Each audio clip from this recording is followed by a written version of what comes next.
बाबा खाटू श्याम जी, जिनके बारे में ये कहा जाता है कि वे हारे के सहारे हैं। उनके दरबार में आने वाले हर भक्त की कोई न कोई कहानी जरूर होती है। किसी के साथ कोई चमत्कार होता है, किसी भक्त के बिगड़े हुए ऐसे काम बन जाते हैं जो असंभव थे। ऐसे ही बाबा के किस्सों में से एक सच्चा किस्सा हम आपको बताने जा रहे हैं। ये घटना 2022 की है। दिल्ली के मंगोलपुरी इलाके में मधु जी अपनी छोटी सी बेटी काजल के साथ रहती थीं। पिछले साल कोरोना की वजह से उनके पति का देहांत हो गया था। पति के मर जाने के बाद ससुराल वालों का रवैया बदल गया। मधु के सास ससुर और देवर जेठ सब ये चाहते थे कि वो किसी तरह यहाँ से चली जाए और उसे प्रॉपर्टी में हिस्सा न देना पड़े। मधु को ये सब बातें समझ में आ रही थीं। वो बुरा भला सुनकर भी किसी तरह वहाँ अपनी बच्ची की खातिर रह रही थी।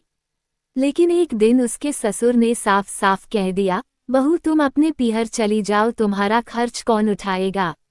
वैसे भी इस लड़की की पढ़ाई और इसकी शादी की जिम्मेदारी उठाना हमारे बस की बात नहीं है। उनकी बात का समर्थन करते हुए सबने मिलकर मधु को घर से बाहर निकाल दिया। मधु के पीहर में उसके भैया भाभी खुद एक छोटे से किराए के मकान में रहते थे, इसलिए वह वहां भी नहीं जा सकती थी। लेकिन वह मजबूरी में अपने भाई के घर पहुंच जाती है। वो अपने भैया से कहती है, भैया आप मुझे कुछ दिन यहाँ रहने दो, फिर मैं कोई काम ढूंढ लूंगी और रहने का इंतजाम कर लूंगी। भाई मान जाता है। मधु काजल के साथ वहाँ रहने लगती है। अगले दिन से ही वह काम की तलाश में भटकने लगती है, लेकिन उसे कहीं भी काम नहीं मिलता। शाम को जब वह घर आती है तो देखती है काजल की तबीयत बहुत खराब है। वह काजल को लेकर डॉक्टर के पास जाती है। डॉक्टर काजल का चेकअप करता है और कहता है इसमें खून की कमी है, इसके खाने पीने का अच्छे से ध्यान रखो, फल खिलाओ और साथ में ये दवाइयाँ लिख रहा हूँ समय समय पर देना। मधु के पास कुछ पैसे थे, वो काजल को घर छोड़कर केमिस्ट की दुकान पर जाती है। केमिस्ट पर्चे को देखकर कहता है, ये सारी दवाइयाँ मिलाकर 500 रुपये की हैं। मधु के पास केवल 200 रुपये थे। वह केमिस्ट से दवाई उधार देने के लिए कहती है, लेकिन वो मना कर देता है। पर्चा वापस लेकर मधु घर की ओर चल देती है। रास्ते में एक बंद दुकान की सीढ़ियों पर बैठकर वह अपने भाग्य पर रोने लगती है। तभी उसे कहीं से भजनों की आवाज आती है। मधु उस आवाज की ओर चल देती है। बराबर वाली गली में खाटू श्याम जी का कीर्तन हो रहा था। वह रोते रोते वहां जाकर बैठ जाती है। सामने श्याम बाबा की मूर्ति को देखकर रोने लगती है।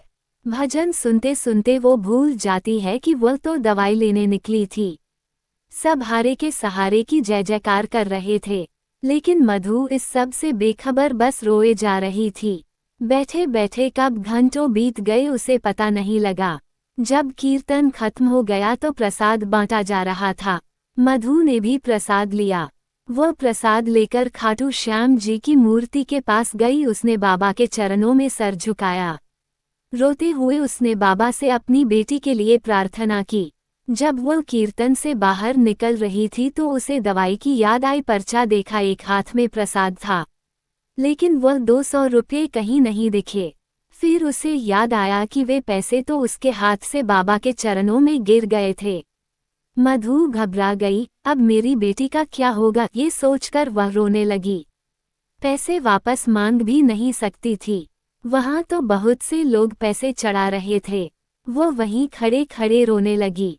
फिर मुड़कर घर की ओर चल दी। तभी उसे किसी ने आवाज दी।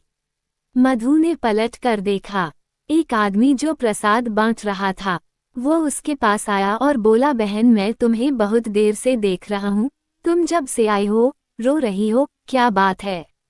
मधु ने कहा कुछ नहीं और वो चल दी। लेकिन उस आदमी ने कहा, बहन मैं तो समझ रहा था तुम बाबा के गुणगान सुनकर खुशी में रो रही हो, लेकिन लगता है बात कुछ और है। मुझे बताओ तुम कौन हो, ये कीर्तन मैंने ही करवाया है। बाबा के दरबार से कोई निराश जाए ये सही नहीं है। बताओ क्या परेशानी है। मधु ने रोते हुए उसे सारी बात बता दी। तब उस आदमी ने काम कर रहे एक लड़के को बुलाया और मधु के हाथ से पर्चा लेकर उसे दिया।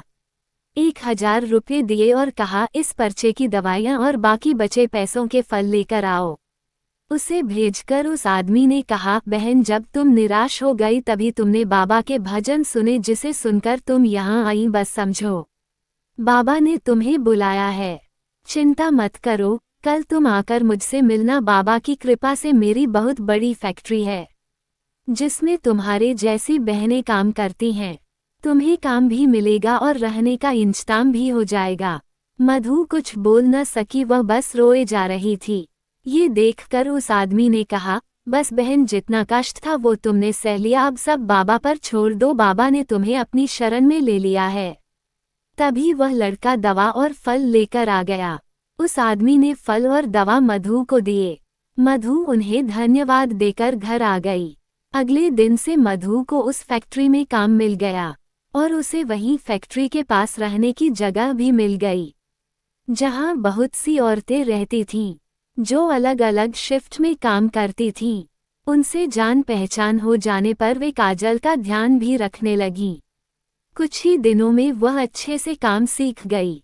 मधु अब हर दिन खाटू श्याम जी का दीपक जलाती, उनकी पूजा करके घर से निकलती। 6 महीने बाद उसे पता लगा कि उसकी फैक्ट्री की ओर से बस में सबको खाटू श्याम जी ले जाया जा रहा है। वो बहुत खुश हुई। काजल को साथ लेकर वह खाटू श्याम जी के मंदिर पहुंच गई। लाइन में लगे लगे उसे बहुत देर हो गई। जब वह बाबा के सामने पहुंची तो उसकी आंखों से आंसू बह रहे थे। बाबा ने बिना मांगे उसकी सारी परेशानी हल कर दी थी।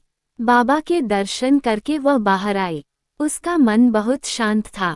अब उसने मन बनाया कि वह हर महीने खाटू श्याम जी जाया करेगी।